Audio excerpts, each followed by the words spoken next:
Good morning, YouTube. This is one of the replacement seat backs I built, and the idea with these is they replace the factory seat back. This is the rear seat. This seat back will fold down into this area down here. There's a recess here, and that's where the back cushion of the rear seat folds down in there, and then the bottom of the rear seat folds up behind the front seats there. But if you do that, you can't use anything back here for storage, and you can't put anything under here because it's full of seat cushions. So I got rid of the rear seats. I still have them up in the garage, but I built these replacement seat backs. I used the factory hinge here, and then I cut out a piece of plywood here. I have them split so that I can open one side or the other up. But over the years, this thing's taken a little bit of a beating. You can see down here where it's cracked. My wooden brace here, I guess the glue broke or the screw. Oh, I guess this screw, yeah, maybe that screw broke off. Yeah, it was right here. I think I put my knee or something heavy down here, and it broke the screw off in the stiffener here, and then the glue broke over about that length there. So I need to pull this off and clean it up and re-glue it and re-screw it. And you can see there I just put some threaded inserts in there for the screw holes, and you can see they're a little loose. I guess the wood has shrunk over the years or whatever. One on the other side is even looser. You can see how it wiggles there. So I want to pull this one out. Yes, I figure I'll just clean this up a little bit, make it look decent, but I'm not going to do anything fancy with it because this is the hold down bracket for my ARB fridge. With this, you just slide your cooler in here, you can see, and then there's a little spring-loaded pin there. So you slide the cooler in, and then that locks it into place. So that way the cooler's there, and it's not going to be sliding around at all. Up on the bed rail there, I've got my aluminum angle, and I'll be putting a power socket there. So I can just slide the cooler in, plug it in there. It'll be one of the Euro DIN style power sockets, like on the bottom of the cargo mat. That's some of the factory padding material there.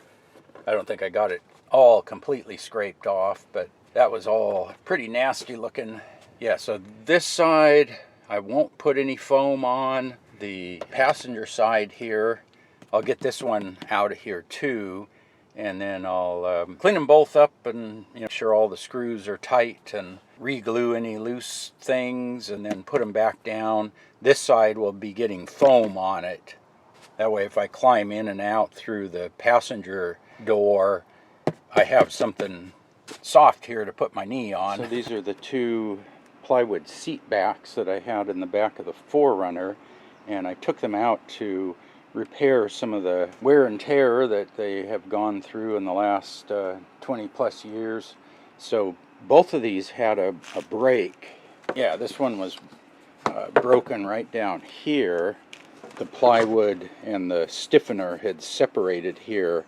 And let's see, on this side, the wood screw that I had coming in from below stripped out of the wood here. And on the other one over here, the head of the screw pulled through the plywood.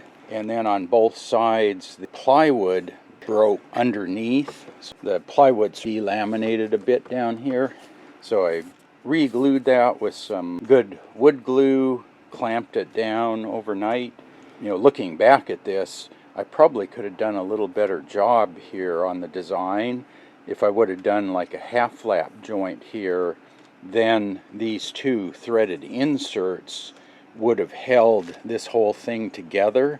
So that's why this side stayed intact, because it had the threaded inserts here, and then the hinge was clamped on the other side, so this whole thing was held together.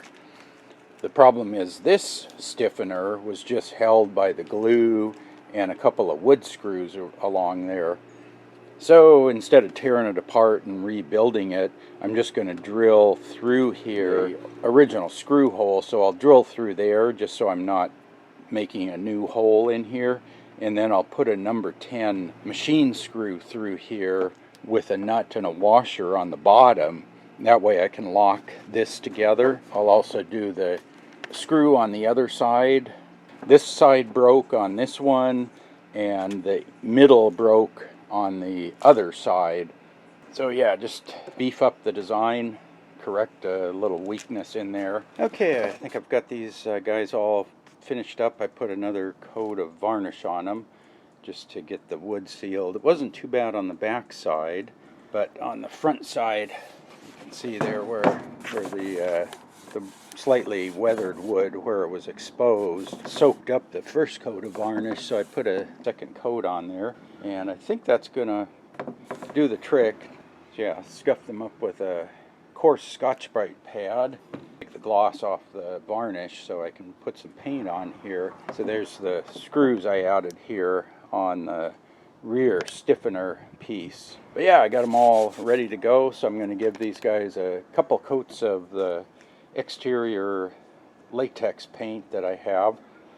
So it won't be a perfect match for the factory color, but it's close enough, and I'll basically be doing these and the bed sides. So right now that's like a Luan plywood, and then this is like a Douglas fir plywood, and then oak.